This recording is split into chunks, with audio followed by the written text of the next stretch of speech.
and welcome to Sullivan and Pascoe and our new pilot show, Non-League Banter. It's a monthly show where we invite 3 managers from the non-league world and just have a friendly chat, see how their season going, talk about different topics that are happening in the non-league world, and just enjoy the evening. And as always, I've got Mick Sullivan sitting beside me. Good evening, Mick. Are you looking forward to the show? Yeah, most certainly, with these 3 reprobates here, 3 long ball merchants. I've heard them talk many occasions on the sidelines.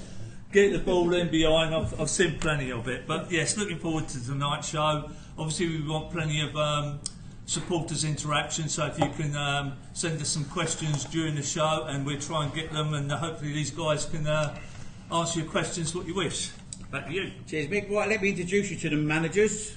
We'll start from the top position. I'd like to welcome Mark White, the Dorking Wanderers manager. Good evening, Mark. Evening, mate. And Hayden Bird, the Mercer manager. And last but not least, Jack Pearce, the Bognor Regis Town manager.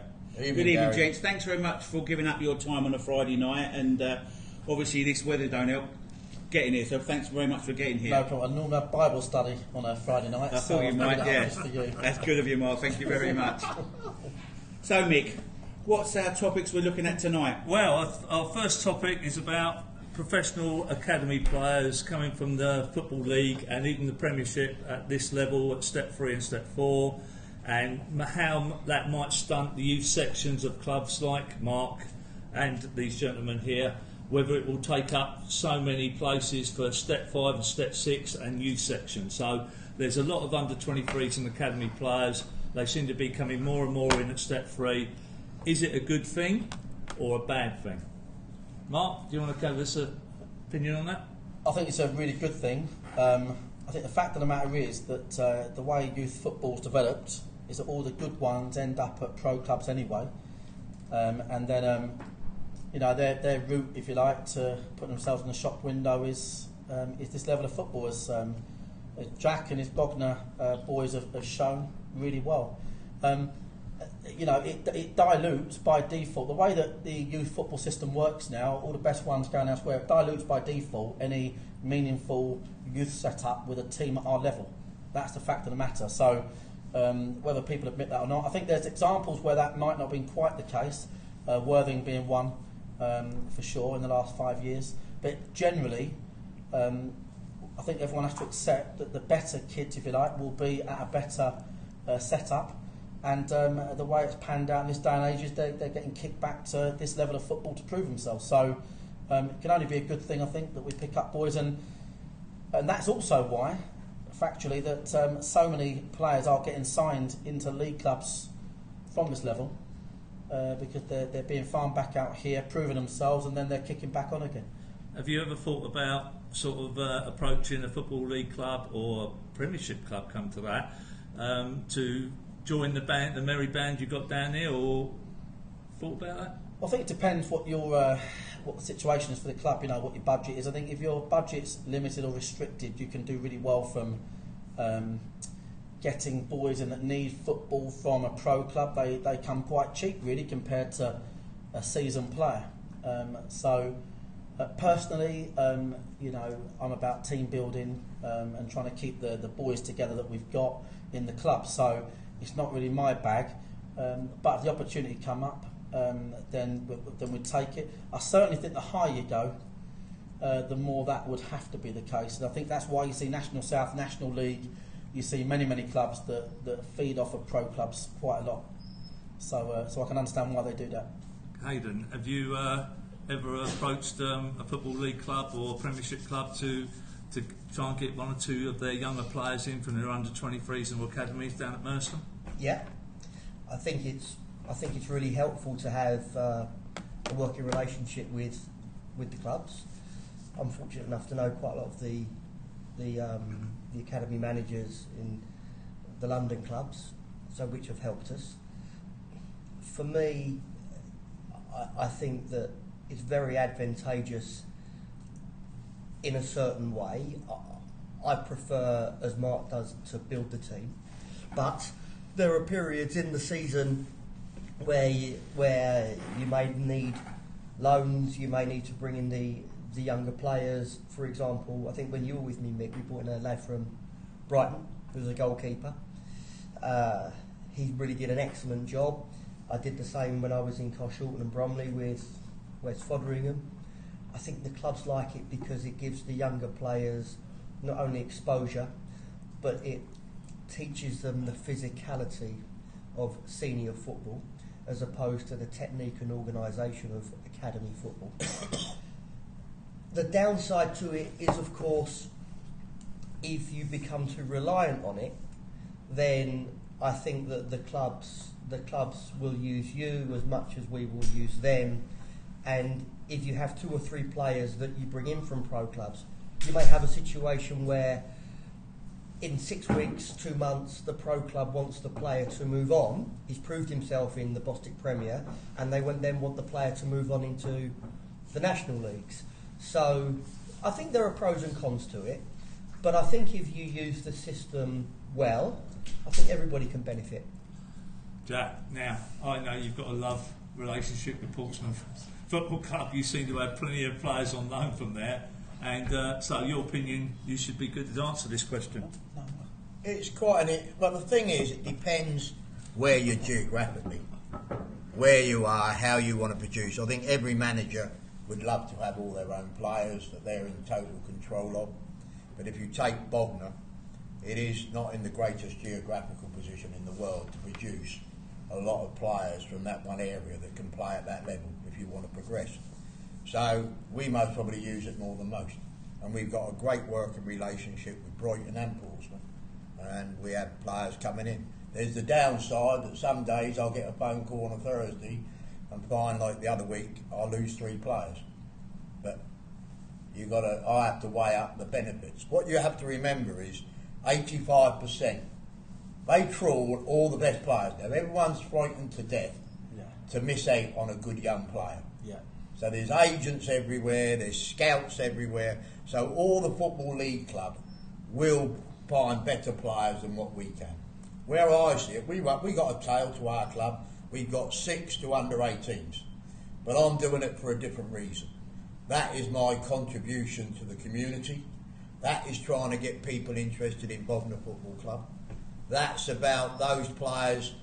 I don't think many of them will ever play for Bognor.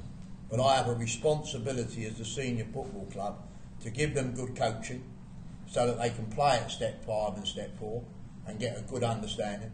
Some will pack up and they'll go on to run businesses, and hopefully whoever's managing Bognor commercially can knock on their door one day and they think, do you know what, they gave me a chance, they gave us a bit of support, we'll give them support with money. Some have become supporters and come along and watch. So there's lots of other benefits apart from just the playing of the game. But 90% of Football League players at that age will finish up playing non-league football. Do you might as well get them early. Yeah. Do you think the Football League and I'm going to say Premiership, because there are players that have coming down to this level from the Premiership, sort of have wised up the fact that just playing in these tippy-tappy academy football games that they play and those little leagues that they play in have not got the physical element. They're not really learning the real nature of the football game, and basically to blood them at step 4, probably step 3 is probably the better step to be blooding them. Do you think it's that they've wised up, this is the right place to be putting them now? I think it's the only place they can put them, really, to be quite frank. I think that their issue is, because, I mean, you used the word tippy-tappy, and I get that fully, because I think that it's quite relatively well known that you struggle, you know, if you get goalkeepers as example from these clubs, they struggle with physicality, and the type of football they play in the academies, they don't really come into contact with, you know, non-league football type football, balls in the box, etc. You know, someone barging into them. So I think it's the only way of blooding them, because that level of football is very, very new school, as I'd call it. It's all coached the same. It's quite, if I'm being honest, I think it's quite textbook now, really. I think the academies coach relatively the same the country over. So I think it's the only way, really, of testing players. Going back to what you said, Jack, like you said, players that come to you, they get to learn the rough and tumble of non-league football, and it grows they grow as a player. So if they do go back to their parent club, or they go back to another club where they do it in the league, that I believe the non-league aspect will help them. Yeah, but there's other things going on. You might or might not know. 6 months ago, the FA employed a new person called James Earl, and he is there because one of the disadvantages of running all your youth is that a football league club can come along and just take somebody if you put 7 years into them, and if you're lucky to get a bag of balls. Do you know what I mean? Sure. So that doesn't give you a lot of incentive to want to find, because there will be the odd player that does develop late.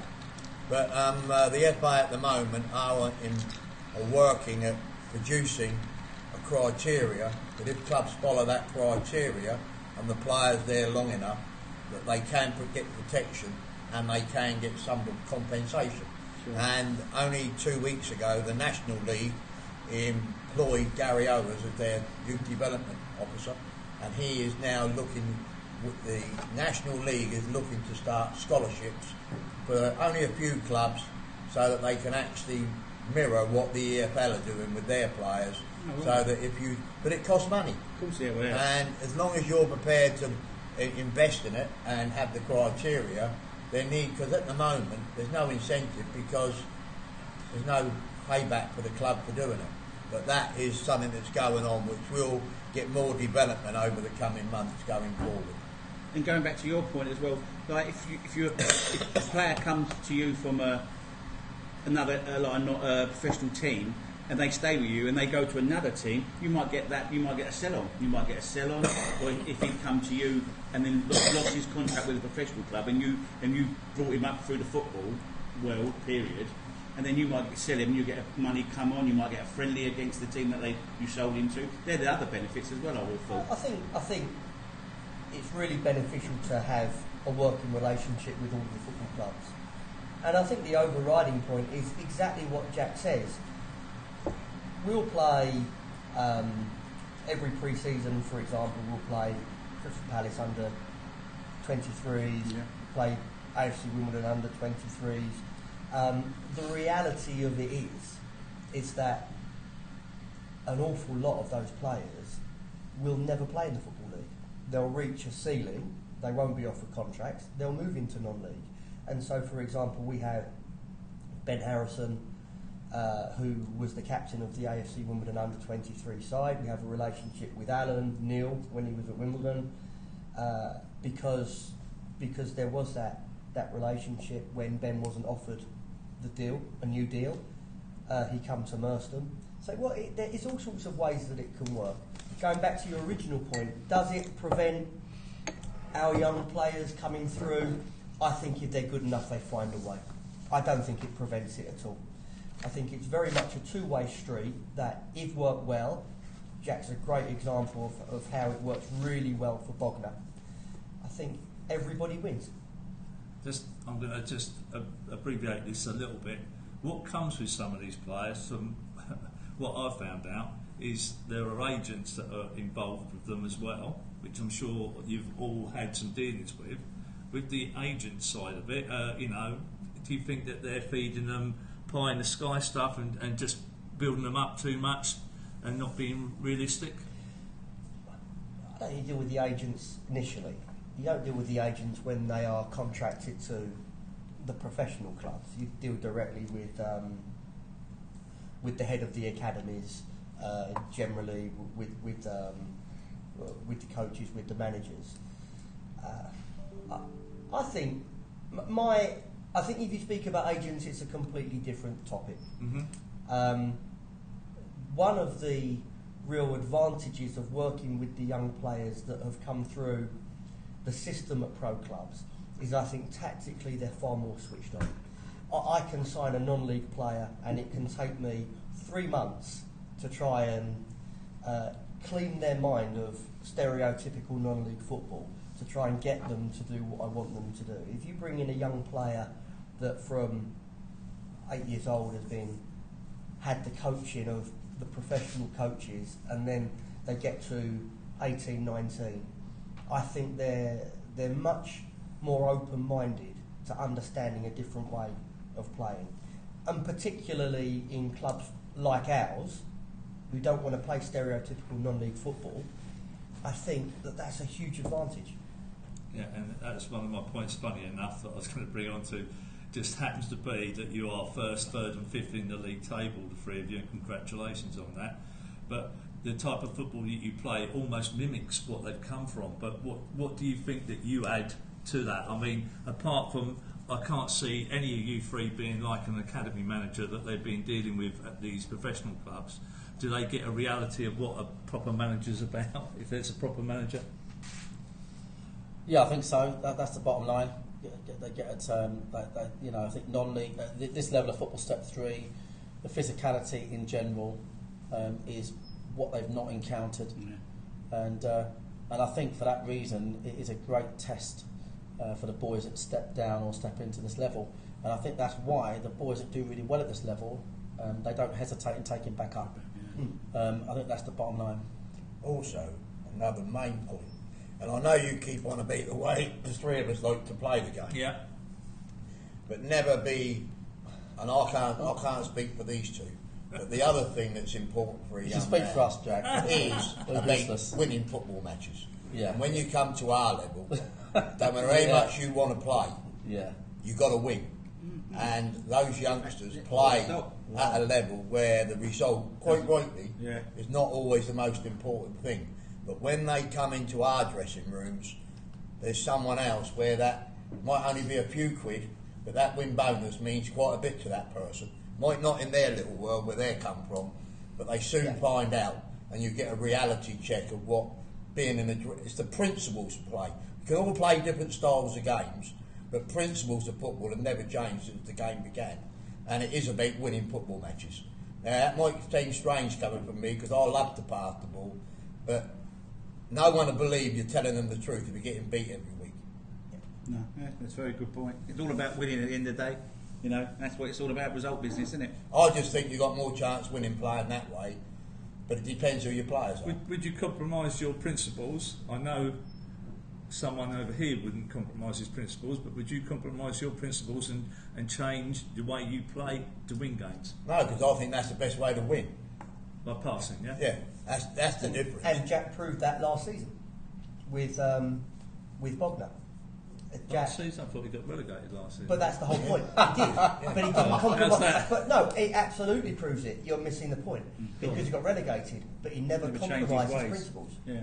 But And it, in most it, of it the never games- kept him in the division either, though, No, did it? but most of the games, if you looked at the That wasn't the stats, question. if you looked at the stats for most of the games last year, we actually enjoyed more possession. But I do understand possession on its own is nothing. Well, it's what you do with it. I have many a bickering with the gentleman across the table here about how play, and I know there's plenty of viewers that want to see the beautiful game. I sometimes feel that you don't have to play the beautiful game. This guy's got it right at the minute. He's got an end product to his team now. I used to be a little bit moaning. I've looked at Mark's teams as well. Sometimes I think they overplay and they go sideways and backwards, and that, and to me that spoils the fun sometimes as a spectator, because the ball never gets out your half, and then someone gives a silly sort of pass away, and then you concede at the end of it. I think Hayden's finally got that right. What he's done, well, over a lot of years, he's worked at doing that. But you're not averse to getting the ball in behind on occasion. I'm not a long ball. I know Mark's laughing. I'm not a long ball merchant. I like to play football. My team at Leverage used to play football, as you well know. But I do feel the ball in behind on occasions, and But the reason we got relegated wasn't because we passed the ball a lot. The reason we got relegated, it wouldn't have mattered what style we played. The forwards were not good enough at that level to score goals, whether we kicked it long, passed it, or did whatever else. They weren't. We didn't have the physicality, because that league, you do need physicality. You can have other players, but due to injuries, poor operations we had, we actually controlled a lot of games and created more chances than the opposition. But we were absolutely hopeless at converting chances. And by kicking it longer with small players, I think we'd have actually created less chances. Yeah, and I think the fact of the matter is that long ball football, Mitch, I know you'll hate this. It's becoming outdated. You only have to look at the Championship, which 3-4 years ago had 80% of teams. Mick McCarthy was the manager they wanted to lead them because he was direct and knew the league, but now the majority of teams play, and it's what we said a minute ago. The academy setups now, it's all playing football. So long ball football is becoming outdated. What you must have, to your point, and this is what we're trying to adopt, but it's only down to what Jack said, which is budget and what you can get in. You must have a plan B, C. You know, you cannot have one I'm really pleased you brought this up because you must have a, no, but it doesn't have to. When I say B and C, it doesn't have to be, you know, completely. It doesn't have to be left field. You know, we're going to go, as an example, back to front, but it might just be, well, we're gonna just clip it into his feet, miss out 1/3, then we're going to play from there. Miss out one player. You know, so so you need a B and a C. But the fact is, the long ball teams, even in our division now, are becoming less and less. That's the fact of the matter. Go on, mate. Come on, mate. We're waiting for it. We've moved totally away from The question was under 23 academy player, not long ball or short ball. I don't know where this is going. All that I will say is this. You know what I'm going to say, and so I won't disappoint you, first of all. When people speak to me of Plan B, I always say the same. Plan A is to pass the ball. If Plan A is not working, Plan B is to pass the ball better than Plan A. Now, that's not being a one-trick pony, as you would say. Now, and I'll give you a great example. Last Wednesday, we played Worthing, I beg your pardon. Mm-hmm. The team in the second half were playing pretty well, but nonetheless, it's still 0-0 with 15 minutes to go. So then it's my job to do something different. So then the plan B, as you would refer to, was not to be more direct. Not refer to, by the way. It is not to be more direct. It's to subtly change the shape of the team to tactically ask a different question of the opponents. So it's. And that's when Walter went out on the right, wasn't it? Well, I wasn't going to say exactly what it was because we've got Jack next right, Wednesday. Sorry about that, mate. Yeah, so we've moved the shape. We changed it to two wingers. Walter went out to the right. Callum come on up front. And so there, you know, I disagree with this. I think it's a fallacy. People that speak about going long for Plan B, they never have the Plan A. They're not good enough to. Do you know what I always find interesting? Go on. And I've found it interesting for 40 years, is that when it's a late in a game and someone's looking for a goal, everybody starts launching it and pushing people in the penalty area. Mm-hmm. And the question I'd like to ask the manager is, when you kicked off at 0-0, you wanted a goal then. Yes. Why didn't you do then? If you Absolutely. think that's the best way to score a goal, why don't you do that from the first minute? Because that's what the game's sometimes about. managers get panicky and that creeps onto the Yeah, but pitch. no, that doesn't make it right, Nick. I think you're going to spectacularly lose this one, Mick. Yeah, so I think we should move on to the next topic anyway, because I think you've gone from academy football to long ball. But I must just say, Unbelievable. I completely agree with Jack. If with 10 minutes to go, that's the way they thought they were going to score, why didn't they do that from the start? Because you're 0-0. Yeah. Don't understand it. And last we put this to bed. But Is that right, Mick, that when you was a manager, they wouldn't let you manage anyone near the airport? Is that right? Thank you, Mark. Yeah, right. On that note, we're stopping. No, one last thing, Gary. The facts are, you put me to bed because where are you? First, third, and fifth. And what's that through? Playing what game? Yeah. So there you go. Ball-based, That's the answer to Thank you, Mick. Right, so the second topic is ground grading. I'm not sure if you guys are aware that there's a couple of teams that could be relegated by March the 31st this year. One of the club needs to build or get 2 stands in place to accommodate 200 supporters. Potts Bar. I'm not sure if I'm allowed to name the club, but yeah. And the other club, is to build. I think they've got to build bigger changing rooms or referees' rooms. So my question to you guys is: if a team gets promoted, should they have the whole season grace to play that season, but to collect the money in that season? But then come say April to prove that they have the finances in place. Then when the season finishes, they upgrade their ground in the closed season. I just don't think that. I mean, I understand your point, but the FA couldn't gamble on that because whereas clubs, I mean, Jack's your man for this stuff, but whereas clubs fail to deliver, all the league formations would be, That's what- shot to bits, because you'd be trained. Everyone needs to know the league formations at a certain point. Would April be too late then? Would you feel if... The trouble you've got is if someone... I've known clubs all my life that tell you they're going to do something. Yeah, and then don't do and it. they don't do it. Fair At enough. the moment, at the 31st of March, if you haven't done it, you're not going in the playoffs, you're not getting promoted. It's the best way to do it. No, that you find that's the best way, yeah? In my humble opinion, it is.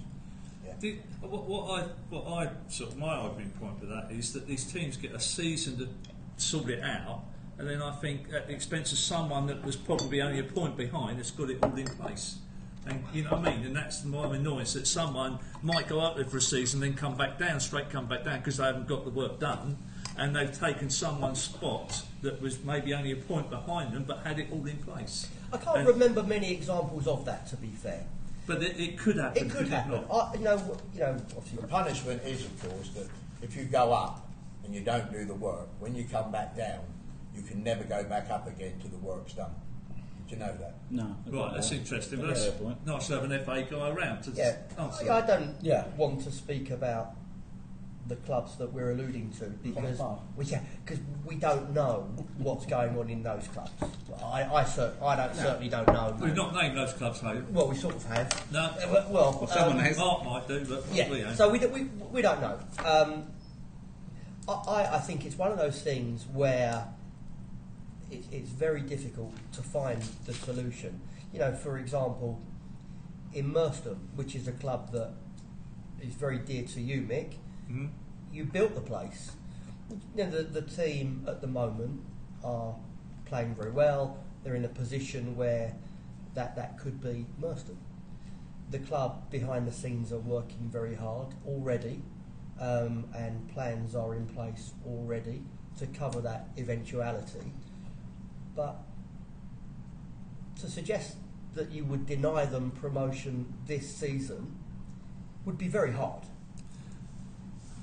I'm only giving. Yes, I get that. I'm not obviously love Merstham, but if there was a fourth place team or whoever it might have been that was, or could have, you might have gone up on goal difference even. Who knows? And the team that you beat on goal difference has got the whole criteria ready. So you have a season up there. It's more a crime that you don't get it done and come back down. You see that punishment. I don't know whether that should be. I think to be open, I don't care about it. And what I mean by that is that our job, or certainly my job, obviously these guys are boardroom level as well. My job is just to get the football results. Well, let me throw that to him then. Have you got? There's a question. Just someone come in from Reece saying to Hayden, "Is your club, Merstham, is it ready to make the jump financially to go up?"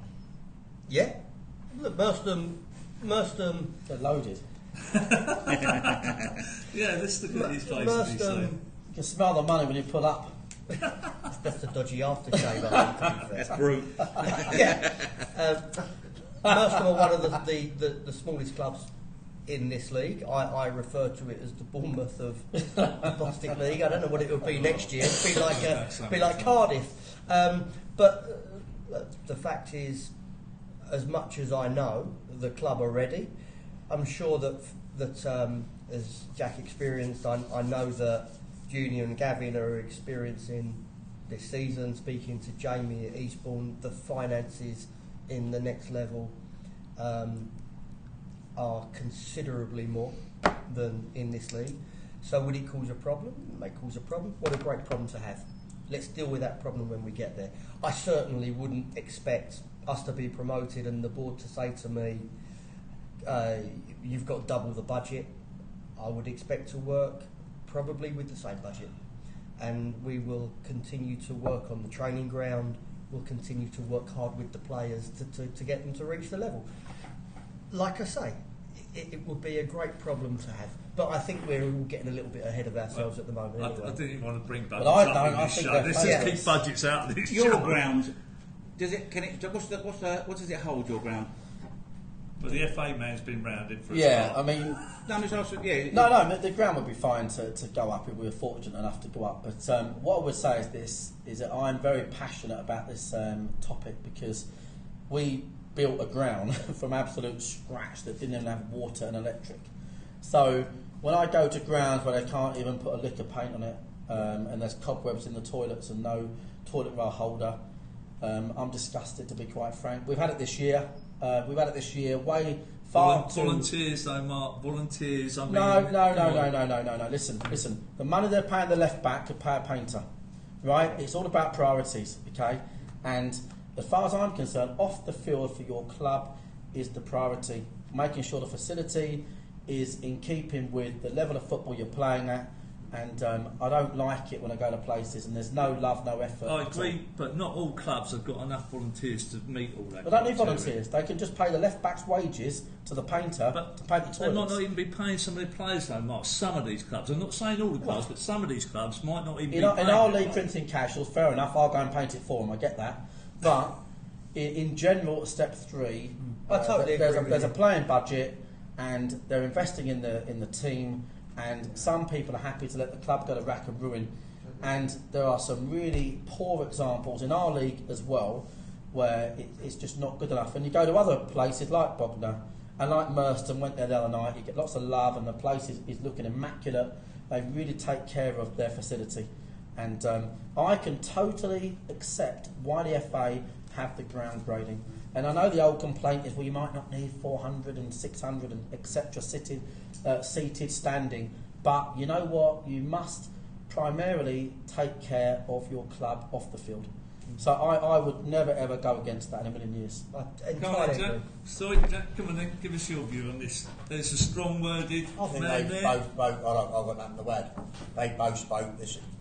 It's your ground. You look after it. I'm talking to you as a Bognor manager now. I'm talking about that. My understanding is that if people want to travel, you should give them a nice warm dressing room. Yeah. You should give them good facilities. And if someone had a substandard dressing room, I'd put the home team in it and give the nice one to the away team. That'd be me. I think you have a duty to give respect to the opposition so that they can look after it. And the one thing that I do find is that if we have got one thing wrong at the FA, there is not a good enough standard on the quality of the pitch. That's the biggest problem. Yeah, 100%. A couple of examples I'll give, could I just say how it is, right, okay, is that we went to, I watched Leatherhead 3-4 years ago at Peacehaven, just unnamed the clubs. I was with you. You was there, yeah. You got your solicitors. We went up, and we went there. There to was, evening no, game, you wasn't don't it? use the list when it's the truth. Go on, go for it. The away dugout had no roof, and I would have swapped it all day long, like Jack said. Yeah. And they didn't, and the Leatherhead management team and substitutes sat in the stand. Yeah, Okay, we went to Whitstable, who have now gone down a league. I think step 5 now. Yeah. Yeah. And we marked their pitch with a spray can. We had to paint their line, didn't we? We had to paint their line in step 4 football. It has to be outlawed. I think off the field has to be more important than on the field. And for are you these clubs. suggesting there are teams in the division now that are sort of around that type of Yep, criteria? there's 2 or 3 clubs that are not good enough at all. that are in And- the Bostic Prem. Yep. Wow, Yeah, that's a yeah. big We went to swing. Potters Bar last week. Nothing against Potters Bar. Nice management team, nice people, Yeah. lovely, really good players. I thought, really respectful boys, and the place was, a county league ground, that ticked a few boxes, and it just wasn't good enough. And that's not us saying we're better than you, because we had West Humble, which was a field. And we've done it as much as we could do with what we've had. I think all you expect is that teams and clubs do as much as they can do with what they've got. Yeah. That's all you can expect. You don't expect it to be like Wembley or a new build like Meadowbank. You just expect clubs to do as much as they can do with what they've got. That's it. There's a question here. I'm not sure if you want to really answer this question, but what is the most underrated club in the league? I'm not sure. Underrated club? Yeah. What do you mean by underrated? Well, I've just read the question, so I don't know. A team that's probably good enough that people don't expect to be where they should be. Say Possibly. that maybe the facilities or whatever, or it's a bit of a difficult question. If you don't want to answer it, I would accept. I wouldn't worry about it. I mean, I'll answer if I can think of something. Yeah. I wouldn't really want to speak about. Fair enough. No, we'll put that question aside. No problem. But thanks for sending the it one in. thing that I would say in football, I was the manager of Carshalton when I first went to Carshalton. There wasn't a great deal of money there. The clubhouse was falling to bits. But one thing that I learned in that club is the people, and it's the people that make the club. I just want to put this to bed before Gary goes into a question. It's quite a good But that's, question. but sorry to butt in. But when we last season, how many times did we say last season when we used to go away and watch matches and do commentary, and they used to let us in their boardroom and they used to really look after us? We would walk away from that ground saying, "Wow, what lovely people they are." But I'm also going to give the flip side to what all you're saying. Is some of these clubs haven't got enough volunteers. So I know it don't hold water with many. You don't people. need volunteers. You don't need volunteers. If you're going to a clubhouse, Well, they make you welcome, cup of tea here. Yeah, but that element they might meet, It's but a they choice. might not have someone that's. No, Mick, you know, it's a choice. It's a choice. If you decide to pay the left back 50 quid, then you decide not to pay the painter 50 quid to do the changing rooms. But- It's a choice you make as a club. But yeah, fair enough. But not all clubs are paying a left back that money. You know what I mean? They There are. might be a They are. club- In step come 3, on. Bath, Prince and Casuals, they're all paying that type of money. It's a choice they make. In the Boston Premier League, there's got to be a standard, and county football. If you start going down county 3, maybe a little bit different, then, Yeah. eh? 'Cause Yeah. then, but we're talking I- the Premier Division. I agree. I think, funny enough, probably the worst example that I ever experienced was here. And this is the beauty of what Mark has Football achieved Club. here, because God bless Ray Collins and Jack and the family, but it was positively unhygienic. Yeah. So there is a standard that should certainly be met, and that is a level of hygiene for one. For me, I'll forgive a lot if the pitch is as it should be, because there are punters that are paying good money to see the game, and at times it's difficult, and we're being punished in playing the right way because the pitches are awful. That's my biggest point, Jack. Jack, when you said that question, what did you mean? What do you expect the FA to try and do for the pitches? What were you aiming for them Not to do? so much the FA. The FA, there's no criteria. It says you shouldn't have any undulations and it should be reasonably thin. But clubs abuse them. It's as simple as that. Managers are going train on them on a Tuesday, and they know in certain instances that it will help their team get a better result by having a pitch that's not conducive to a passing game of football. And that's all I'd like to say on the subject. Okay, fair enough. Well, we have got one question come in early in the week by Chris Agata, the Hastings United manager. Thanks, Chris, for sending in your question. And I think it's a really good one. Any advice for up-and-coming young managers? I'll start with you, Jack, because you're the youngest. Jack just looks the All youngest. Jamie Howe, I used to say to Jamie, he said, what's got any advice? I said, yeah, try not to finish up hating them. There you go. Try not to finish. Hating who? The players. The players. Yeah, try not to finish up hating them. Do you think, like, I mean, obviously, Now that might surprise you. probably Yeah, a yeah, bit. yeah, it did a little bit. Come on, Dave, give us your version of the answer to that one. What, Jack's answer? Yeah, well, no. Or the Give answer your to the question. Yeah, the question. Another, The answer to the another view question. of it. I'll speak personally. Yeah. I got my first job as the manager of Croydon Athletic in what was then the Ryman Division 3, as the old format was. I was 27 years old, 20 years ago. I know it looks about 40 years ago. Thanks, mate. The biggest advice I would give anybody is when I look back now, when I got my first job, I'd been in kids football, youth football, reserve team football, and managed all at that levels. And I thought I knew everything, and actually I knew nothing. I look back now and I knew nothing. And you only learn and become a better football manager through experiences. And if I could give anybody advice from the mistakes that I made, is to learn from the people around you, to pick the brains of the more experienced managers around you. There's not a sign of weakness not to have all of the answers. I do it all the time. Mark come to my game on Wednesday. We had a chat the following day. I asked him his views. No one in football knows everything. So the advice that I would give to younger managers is not to be afraid to pick the phone up and speak to more experienced people and ask for help. It creates a good contact base, it creates a lot of goodwill, and I think we're there and we should be helping everybody. And a great example of that, very recently, I spoke to Jude, the manager of Whitehall. He was going through a difficult time. Good lawyer. We had a chat for about an hour. Seemed a really nice guy, and it's really to see that he's picked up lately.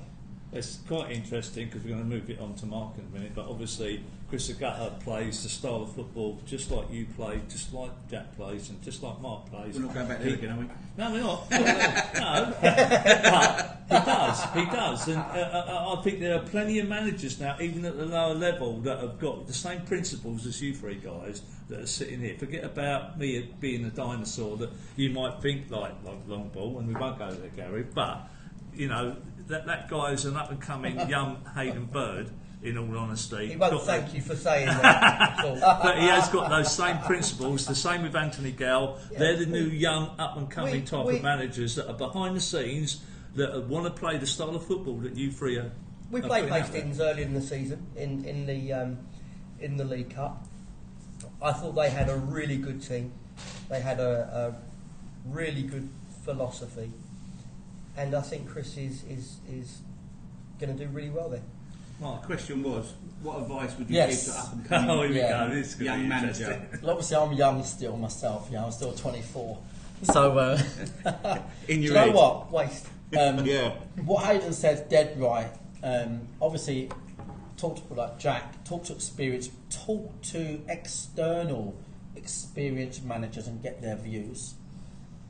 One big tip I'll give is this: watch games. Go and watch football matches. You cannot manage a team from on your couch.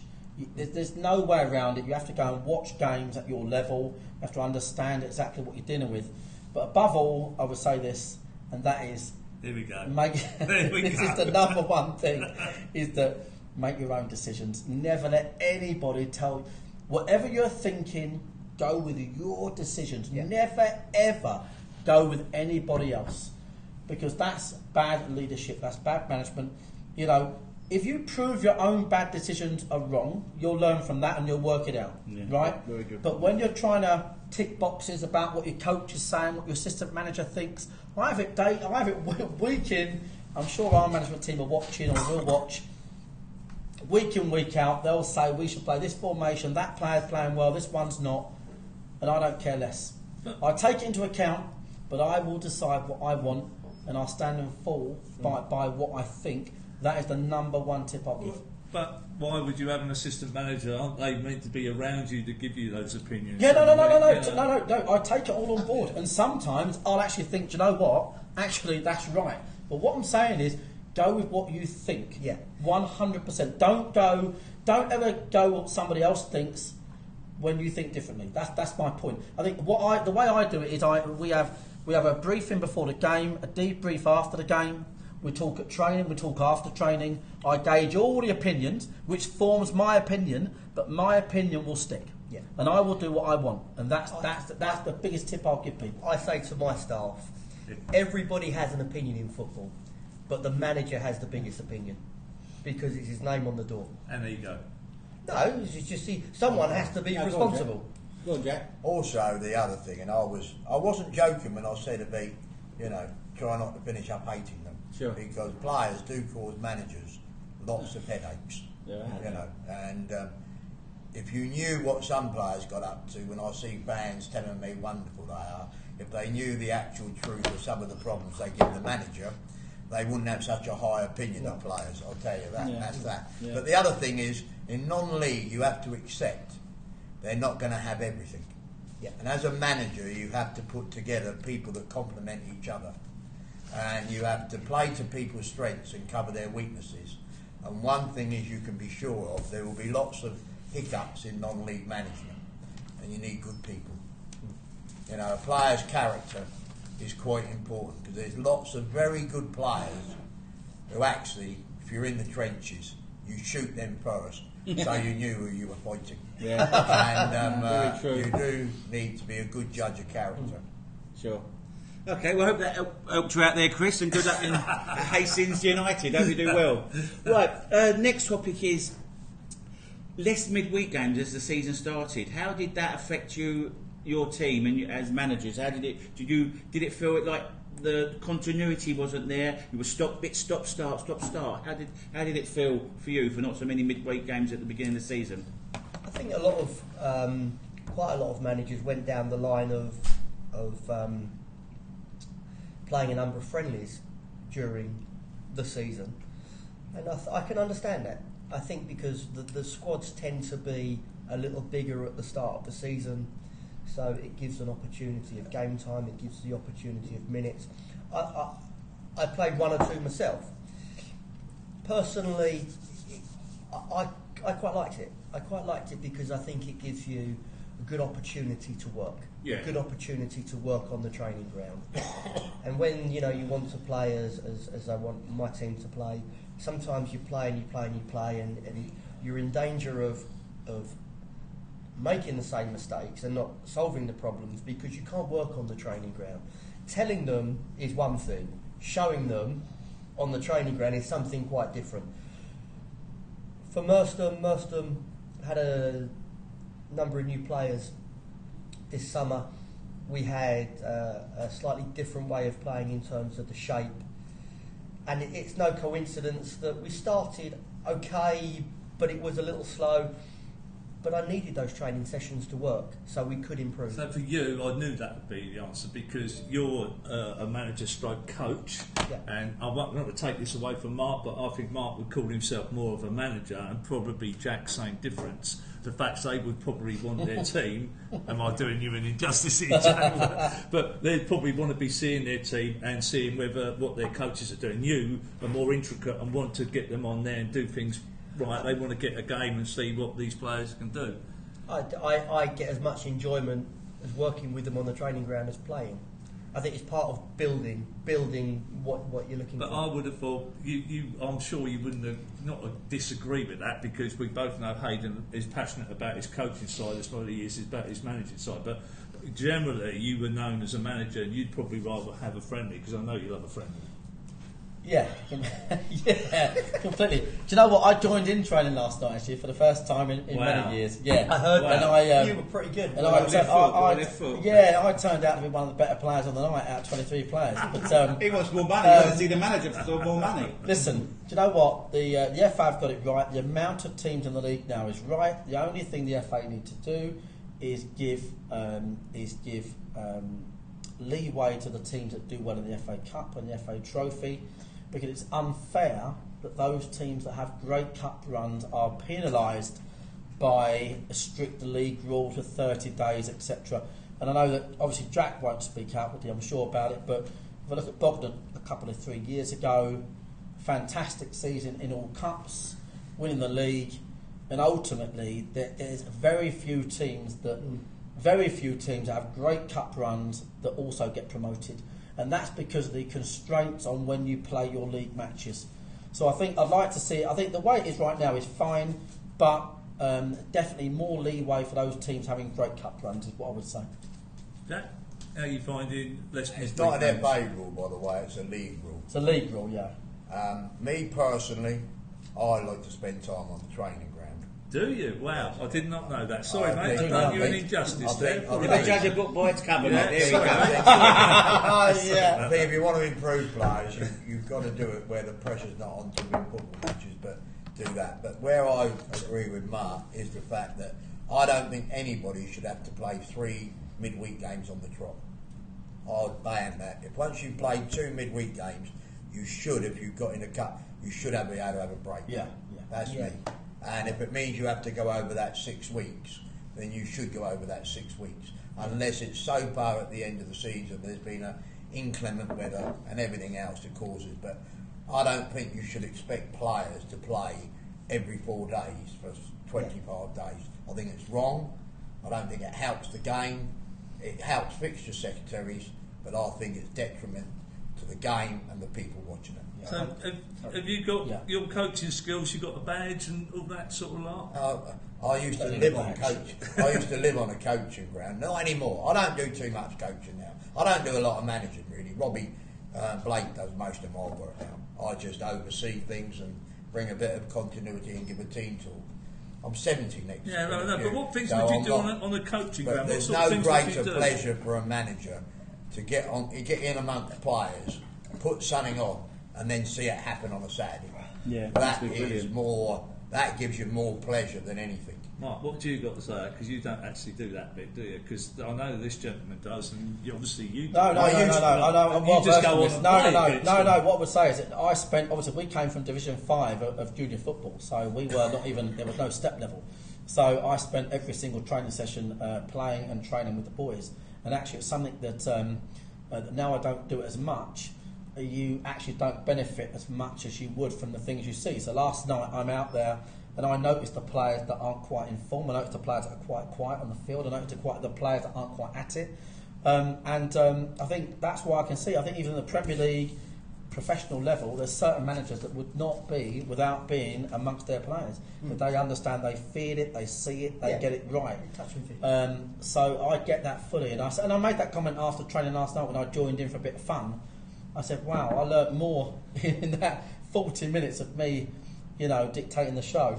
Being amongst them, right? Yeah, well, winning, yeah. Than I did, standing aside. And you should train hard. I'm a great believer in training intensity, and you get injuries.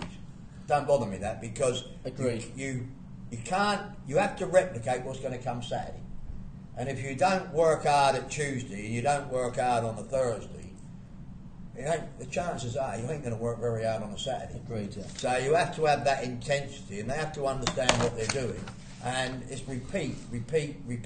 So you're doing it in your sleep. I definitely think, like what Hayden, I've spoken to Hayden about this on many occasions, and if you're doing the same, the fact that if you're the manager and you've got the coaching ability, those players are going to go and really listen hard. But I don't do I'm not too so much sure they do coaching the anymore coach. now. But when I was at my peak, say in the 80s and 90s, a long time ago, I wanted to be on a training ground and I wanted to be in players' bases.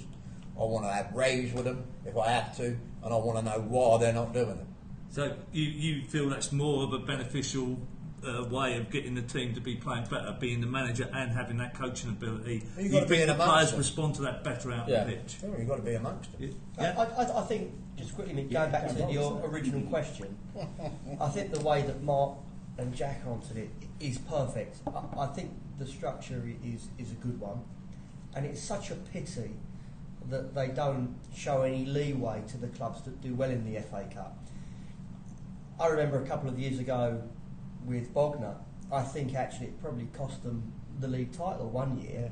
If I remember rightly, Bognor had a fantastic 100%. trophy run as You've well. got to the semi-final, Grimsby. And from my point of view, Mick, you were with me the year we got to the first round proper of the FA Cup. Later on in the season, we played a game on Tuesday. Yeah, that's true. Yeah, We went to very true. Lowestoft on Thursday. We got home from Lowestoft at 2 o'clock in the morning. We got off the coach and said to the boys, "See you tomorrow," Yeah, that's because true. we were going to Grays the next Yeah, day. Yeah. That can't be right. No, it's not No, right. that's right. It's not right. And the thing is, what's the worst that can happen? If you have got, obviously, the concern is that you're a club with, I guess, a poor pitch, and therefore you might, run out of midweeks for your fixtures. But we're talking about the rule comes into play during September and August. It's crazy. What's the worst that can happen? You have to play Tuesday, Thursday in April. Who cares?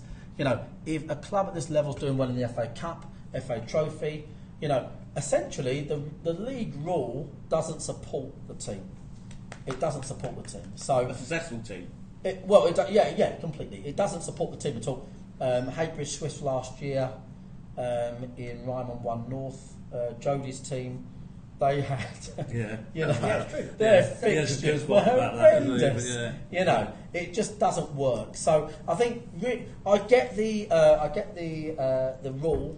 If you are not competing, I get the kind of the general rule, but there needs to be an extra rule if you are in the FA Cup, FA Trophy, to support and aid your progression in that The cup. reason it was brought in because people used to keep putting it back to the end of April, and then if you had a bad time, you got the build up then. It just needs a bit of common sense. That's all it needs. Wow. Right, Thank you, we've got Jack. another question coming. What do you think will be enough points to win the Bostik Premier? You better ask Mark. Good question. Good question. How many points are you going to get, Mark? I've not even looked at it, to be fair. And I think it's a long way to go. 15 games, 45 points to play for. So I think there's a long way to go. I think what you'll see this year is, as we've seen, Merstham have proved they've gone from 18th. Yeah. Yeah. Yeah. Stuff. They've gone from 18th to 3rd. What's to say somebody right now is not going to go from Yeah. 14th to 1st? The league this year is close. That's just how it is. And anyone getting ahead of themselves is crazy because the league has already proven that's how it's going to be. I've just put up the predicted final table. Remember we used to do that? Oh, The listen to predicted me. final table. No, you did. And it's got Go Dorking on, go Wanderers on. as champions with 88 points. And Haringey Borough 81 points. Lewis third, 77 points. Merstham fourth, 73 points. Enfield fifth, sorry Jack, 72 points. And Bognor Regis sixth with 67 lucky points. Jack. I'll tell you, put a valid They're effort in, saying- mate, I feel. They're saying 88 points. We don't win. Listen, let's be really clear. Dorking Wanderers don't win anything. Right? We are like the Jimmy White of football. Right? We are runners-up. We are perennial runners-up. So, listen, as chairman and owner, I'd quite fancy the playoffs this year. I believe the Super Playoffs are still being... They're not completely confirmed yet. The FA, Jack might correct me, are looking for ways out of that. But what? The Super Playoffs. Oh, it's all confirmed. Is it all Is it? confirmed? Yeah, Okay. it's all being done. Okay. So, I mean, I guess as a chairman and owner, if you could choose a way of going up this year, 3 home games, semi-final, Yeah. final, and super playoff final would be fantastic. But it's a competitive league this year. In honesty, I don't think it's as strong as it has been before. That's why the promoted teams are doing better. But I think 15 games to go, there's lots of football to be played. I think the league is the most competitive it's been. In years gone by, last season as an example, I think there were outstanding teams, Billericay and Dulwich being last year's example, Havant and Bognor the year before. I think they were that much better than the other sides. I don't think you've got that so much this year. I think every game you have to play well to win. If you make mistakes, you lose. If you were to put a gun to my head, I would agree. I would say it would be the late 80s. But I think the more interesting question is how many points it'll be for the playoffs, because I think it will be the lowest number ever this year to actually make the playoffs.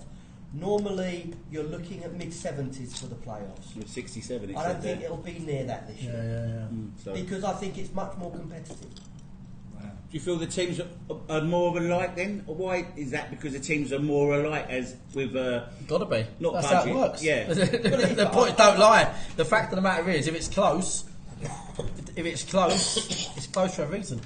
The teams must be close. That's how it is. The points don't lie.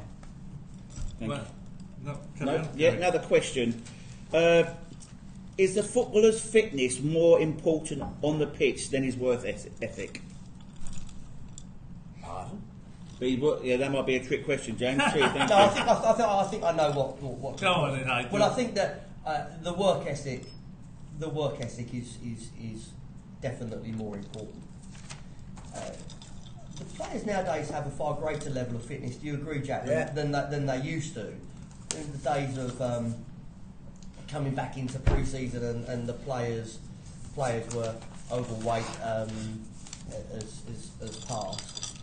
But fitness is also an attitude of mind, and I think that I say to my players every week, if you're going to be outrun, you're going to lose. So that I think answers the question in terms of the work ethic. Yeah.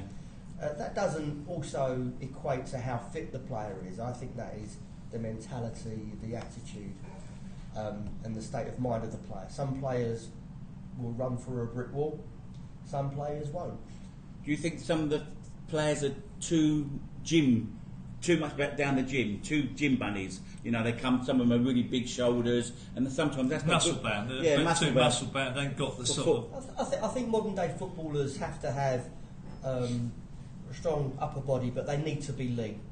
and I think there is a danger of being a little bit top heavy. But I have to say, I think that going back to the first topic, I've got a number of players in my dressing room that didn't quite make it as footballers, but they've all been through the academy system, and because of that, they know how to look after themselves, and so the physical condition of the players is very good. Can I just want to open this question out a little bit? Can the style of football that you all three play do it at the next level at Conference South? Now, you've been up there. Have you tried? Does that style of football work at Conference South level? I mean, say the thing is, just to answer what Hayden said, I actually don't like players that want to run through brick walls because they finish up being injured a lot. Because it's not good for you running into brick walls. But what I'm saying to you, what I'm saying to you is that we played at the start of the season, and we had a great start to the National League South, but then we did have poor operations, and we just couldn't sustain. Where we are, we couldn't build a squad big enough for that level. We needed to. We could have stayed in National League South if we'd have had more luck with things. But you're always going to get injuries, and unfortunately, due to our geographical and our finances, we can't have a big enough squad for North and South. But you can play. I cannot see. It's more physical, right? But a footballing team still could do well in National League South. I think you have a better chance. Yeah. But you look at the teams up there. I mean, look at Woking, and I'm not Dale Smite, but Woking don't play. Well, he started playing more football. You know what I mean? Yeah, I'm told. I don't think that don't think that the teams above suddenly become better footballing sides. I actually think my view is that the teams in the National South and the National Leagues play a more direct style of football than they do in this level of football. But what they are is that they're bigger. They're more powerful, they're better organised, and they're better coached. And they're still good footballers. Yeah. So my point, yeah, absolutely. My point to you, Mick, is if you have a team that goes into the Ryman Premier, I beg your pardon, the Bostik Premier, and gets promoted, and they play long ball, I think they'll be eaten up and spat out by the National South teams because they're bigger, they're more powerful, and they're better suited to deal with that. I know as a fact, having spoken to people and seen one or two games of Bognor last season, that in my view, had Bognor dominated a lot of football matches last season. As I used to say when we were together, 18-yard box to 18-yard line, Bognor were more often than not the best team on the pitch. But what happens, without going into it, my guess is if Bognor had the resources to be able to sign a player that scores 25 goals a season, that they'd probably been in the top 8. That's nothing to do with the way of playing. That's because of the subject we raised earlier. If Merstham are promoted, if Dorking, if Bognor are promoted, the only way that we could even hope of staying up is maintaining our football principles. Fair enough, mate. It's just that obviously Dulwich ain't doing so well, and they're very football principled like yourself. And you often talk about Gavin and Junior about how they play the game the same way as what you do, and they're struggling, aren't they? I think every team goes through a transitional period. Yeah. Every team, the circle is complete, and I think at Dulwich at the moment they have a number of players that have been tremendous for Dulwich Hamlet Football Club. Tremendous, but probably they're at the end of their cycle where Gavin and Junior now need to start building a new team to take it forward again. That's not a criticism, I think it's natural. And to be quite frank, I think they're off the field. Their off the field challenges have probably distracted themselves on the field. Yeah. I think if they was at Champion Hill, I'm pretty sure they're great. Do you know what? I'd actually go as far as saying that next year that they'll be right up there. I agree. League. Yeah, good point. I think they need. You can't underestimate. I mean, it wasn't a case of not playing at the home fixtures at home. It was a case of going out of business as a club. Because what I'd like is the fact that when Bostik League teams go to the next level, you want them to do well because you've got a bit of an affinity with them, you get to know them, and I'll take a bit of Ricky out of it. I'm not so sure people going up from the Bostik step 3 to step 2 have really cut the mustard, and that's a bit of a shame. I think, Nick, I don't think that's anything to do with anything on the pitch. You could I think argue that's that the Hammond went infrastructure. up from the Boston. Yeah, of course, Who? haven't. Went up from the Boston. Concord Redden. I think it's. No, they haven't come up. But I was saying, A long while ago, a long I was while saying- ago. 2 years ago. The, He's that a long time ago. Where you been hiding? listen. Thanks, Jack. The higher the level of football, the more you have to step up. That's what I'd say. And normally teams going from step 4 to step 3 into the Bostik Premier, they really struggle unless they staff up. I think the higher you go up the pyramid, the more you have to really acclimatise to the league above. It's stronger, it's tougher, and I think probably Junior and at Dulwich, they probably realise just how much more they've got to do. But at Dulwich they'll do it, no question. Okay. Right, what we'll do, we'll just chat about your games for tomorrow, but first of all, just have a little chat about how your season's going. Start with Mark. You must be pleased that your guys are top of the league and everything going well down at Meadowbank. So, you pleased with the way your season's going, obviously? In honesty, not really. No, it's not been great so far. We had a nightmare off the field. Obviously, I chair the club and own the club, but all the committee and the people close to me also pay, work really hard on that as well. And the stadium delay kind of killed us. We had a lot of injuries early doors, and it's kind of meant that we've ended up with many players, 23, too many to be quite frank. And I really kind of wish that by the midway point we've been doing a lot better than what we were. We pulled ourselves a point top of a lead that in 3-4 games could be Merstons or Bognors. Real football managers understand that a point or 6 with 15 games to go means nothing. So I actually, to be fair with you, I hoped we'd been in a better position. Can I just stop you, Gary? Sorry, just a bit. Just quickly, because you play on the 3G, I'm seeing so many people getting bad injuries, and they seem to happen on the 3G. Now, I don't know. What's your opinion on that? Yeah, there's no question. There's no question at all. I spoke to Hinchelwood at Worthing. He's got the same thing. We had boys going down with hamstrings prior, with a hamstring, his first ever hamstring in his life. Lavery, first ever hamstring in his life. We had about 5 or 6 within about a month. I can only put it down to the transition between grass to, we actually brought in Steve Allen, the ex, Wimbledon physio that works with Hayden now as well, who's fantastic. The transition between different pitch surfaces, pays more dividends on different muscles.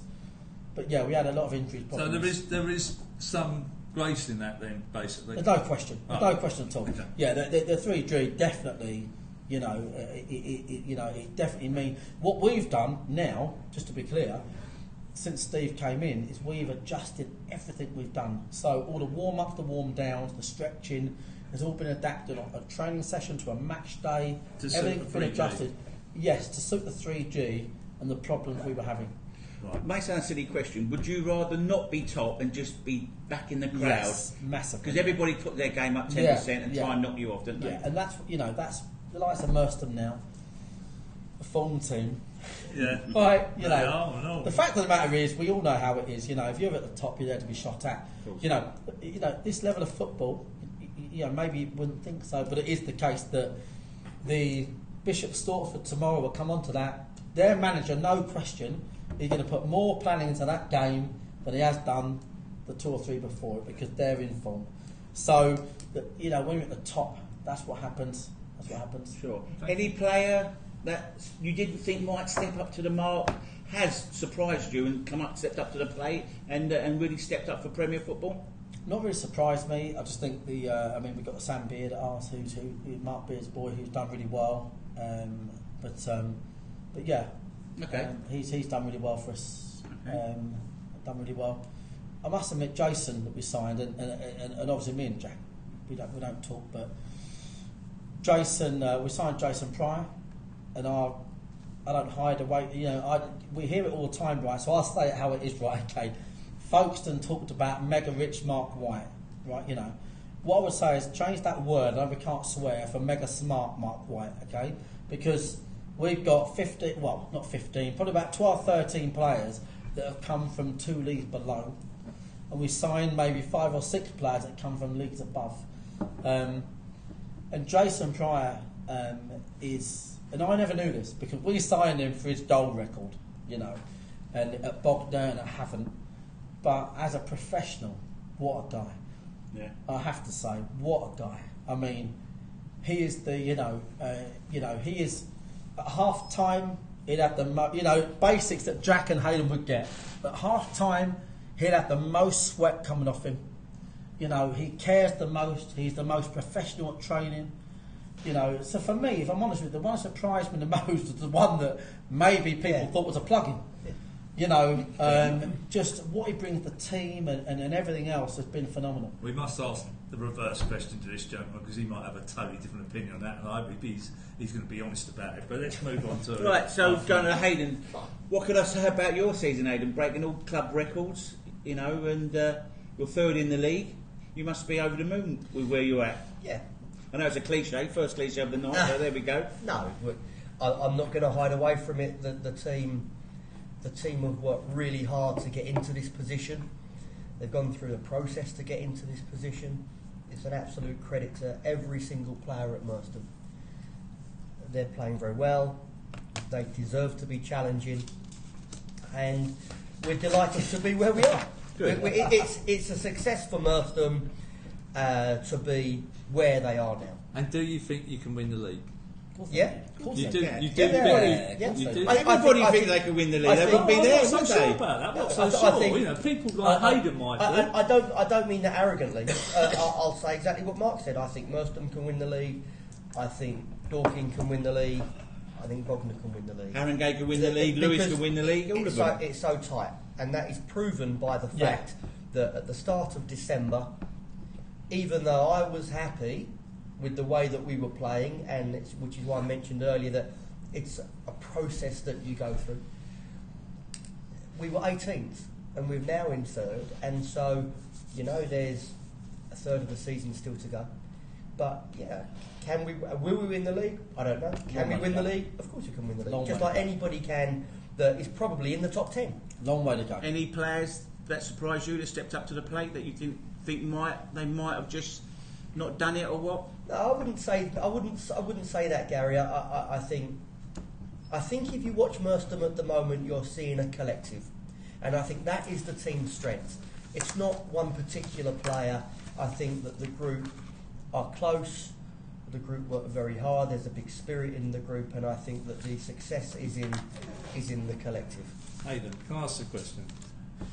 Has there been a pivotal point that's turned your season around when you were down the bottom there? Is there something that you thought defined that turning point to bring you from 18th right way Well, up? beat us, Was that the turning? No. Was that the turning point? Well, no, beat us. Was that a big turning point? If you ask me, I think every season has pivotal moments, Jack, don't they?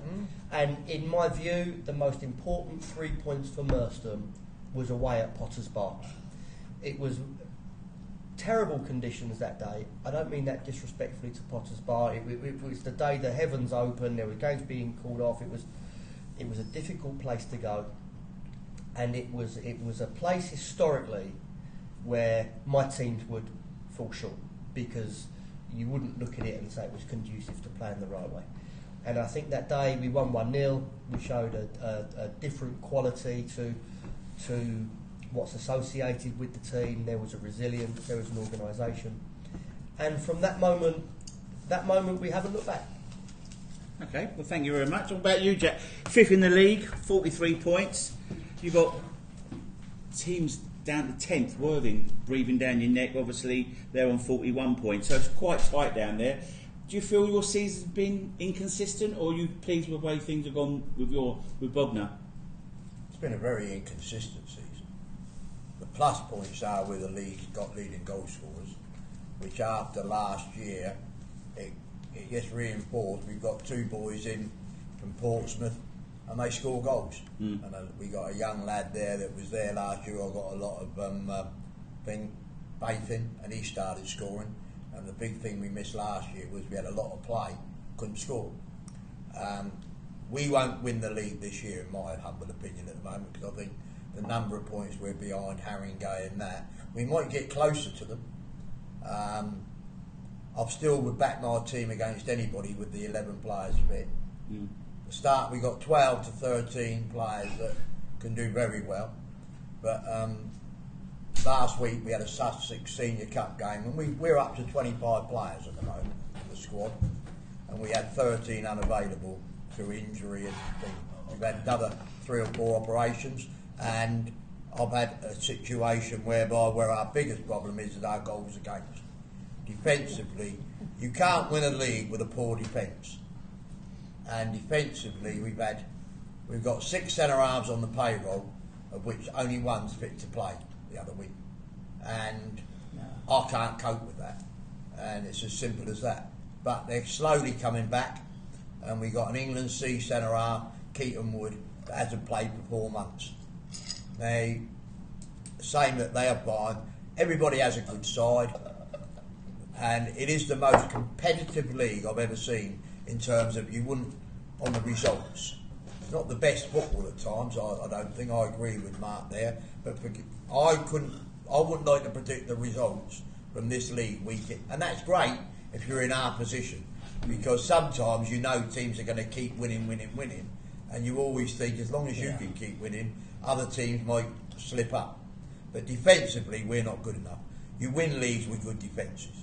You have to score goals, but if the hardest thing in football is to score goals. And if you're giving 2 away every week, that means you've got to score 3, and that's bloody difficult. That's the best thing you hear tonight. What Jack said's the best thing you hear tonight, all day long, 100%. Fair enough. We're talking about. Should we review the games? Yeah, because I've got to go, yeah, boys. no problem. We're I've got going to Bible wrap study up. at, We're going to wrap up 9:15. now. So we'll talk about Bishop Stortford versus Merstham. How do you think that? We won't ask Hayden. How do you think Ask that? me. Ask me. How do you think that please. will go? Bishop How do Stortford. I think? Well, were you at full strength when you played earlier this month, when you drew and you lost on penalties? Just 2 or 3 changes. Just Nothing major. No. I'm going to say, 18-year-olds. it's always hard going away. If you get a point away from home at any level, you can't knock it. If we've got a weakness this year, we've drawn 10 away from home, and there's at least 7 of them games where, but if any team should have won, it should have been us. We shouldn't have lost. And that's Ask another me, 14 Gas. points.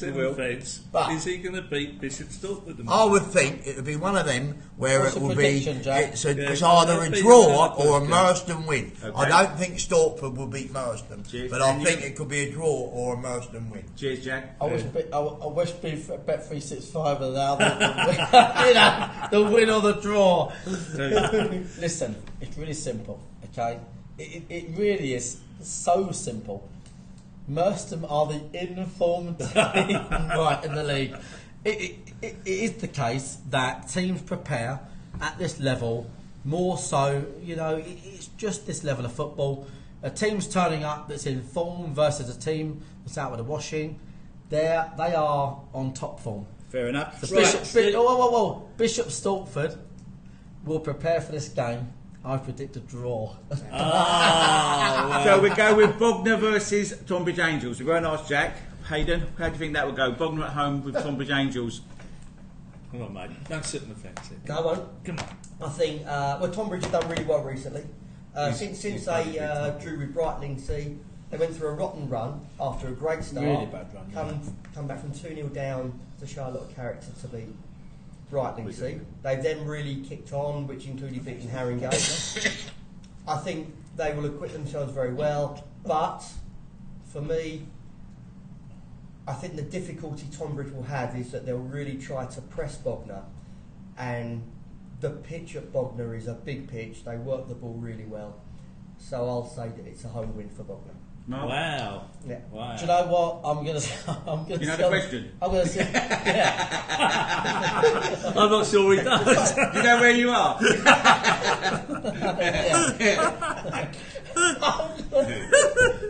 George Best on parking. Yeah. Oliver Reed more like it. I'm going to say draw because, you know, what I was saying, the football goes in momentum, and Hayden. Football, it's incredible how much momentum, beyond performance, beyond anything else, momentum stands for a lot in football. And Steve and Tunbridge have got a small bit of momentum going. I have no question they'd get at least a point from Haringey. They just started nicking wins, and they got a last 5 minutes winner. I think it'll be a close game. I think if I had to bet on it, it'd be a draw. That's the bottom line. Fair enough. So we're going to go with Dorking versus Folkestone tomorrow. Bear in mind, I've not picked the team yet. I've had a few to drink. Come on, The Joe. only thing I would say is I was quite surprised at the result Folkestone got, because Kingstonian aren't bad. Like And a few injuries, though. they got a few injuries, Yeah. and they done it. At home, Folkestone are very strong if you look at their record. Yeah. But away, they're not so good. 1 in 11 away from home. I'd be going for a Haringey win. That'd be Haringey? Dorking. Not Dorking, sorry. He's been on what Mark's been on. I don't drink. And I don't drink. So, shows you why I'm doing rubbish. I don't know who's playing who. I will go with the Dorking win. Dorking Folkestone. Who are you going to go I with? love Jack Pearce. I love Jack Pearce. Dorking v Folkestone. I'll go for home Ask me what I advantage. think. A home advantage. I think Neil's got good forward players, but I think that Dorking will win this game 2-0. Fair enough. Well, But that's it. to let you know that we're all praying that they get beat, me and Hayden. Yeah, fair enough. And then I'm hoping he gets beat as well. And we win, and that's how the game is. Yes, he wins, we lose, he's happy. And then, I'm there you hoping go. that all Mark's players are going out with him later tonight. Just sort of finish off, we're coming near the end of the show. Can anyone just tell us a little ditty, a little funny non-league story that they come to their mind? Anyone of you? They've got a little funny ditty we can tell our viewers that sticks in your mind, that, you know, what non-league's all about. Yes. Have you got one, mate? Yeah. Have you got one? Come on, mate, and it's even better. Come on, let's go for it. I've got loads to be Well, fair. just give us a good one, just to finish We've off. got- Yeah, we've got loads to be fair. I'm not sure. I'm not sure. I'll tell you a very- Hold I'll tell you a No, very- Here we go. Hold on, Mark. I'll Jack's take you got a long time ago then. go. It's interesting management, because I was a bit wild, but I've matured Well. quite a lot. But in the 80s, when we were doing well, we had a great cut run where we got to the second round proper, and we were doing well in the league. And I said to the lads, in those days there was only one sub, and I said to the lads, you know, we've got a big game Saturday, so I know that you don't want to get injured, but I want us to play. And we played, and the boy got injured in the first half, and we brought the sub on. And we had one particular player, who I won't name, who was obvious he was going to be picked for the cup game, but he wasn't trying too hard. And after 10 minutes of the second half, I stood up and picked up his number and said, "Put the sub up." And the ref come running over. He said, "You've made your substitution." I said, "I know." I said, "We're going to play with 10 men, because we've been playing with 10 men for the last hour and 10 Good minutes, one, mate. and we're actually officially going to play with 10 men." Okay, my one is this. You've done it. Yeah, we done it. We Wow. brought him Right, on. close Wow. the We show. Our actually one. played. So our one to close the show is this, right? Okay, we're playing. Make we're it playing. clean. We're playing New Haven. We're playing New Haven years ago, many moons ago. Sussex County League Division, whatever it might be. My friend said, "Can my friend play in our team?" I said, "Yes, he can play." He came training, looked unbelievable, looked really good.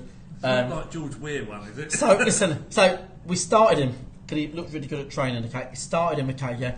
All of a sudden, the whistle went. He was charging about like this is by the way, this is an absolutely kosher story that you'd only get in non-league, right? Okay, yeah. He's charging about like there's no tomorrow, right? Okay, yeah, right. So I actually looked at the assistant manager and said, "What's he doing?" He was a centre midfielder charging about. He hit a tackle. All of a sudden, he went on the floor. I broke my leg. Right? He said, I broke my leg. He's holding his leg. He said, it's fractured. I broke my leg, screaming, this lad. So I said, he's broke his leg. We put a substitute on, okay, and so this guy went off to hospital, okay, yeah. 3 months later, this is true as I stand here today. 3 months later, the police contacted us, and they said this guy the same night committed an armed robbery in New Haven. What? Yeah. You're joking. No, Wow. so that's a non-league story Right, for you. Okay, well. That's a non-league story for you. There's a principle for you. Right then, so on that note, we're just going to close the show. And just like to say to you guys, thanks very much for giving your time and coming tonight, and we really do appreciate it. So just like to say thanks for viewing, hope you enjoyed it, and hope you give us some feedback. Thanks very much. If Cut you've enjoyed it off, all, James. I think Do it, James. I think everybody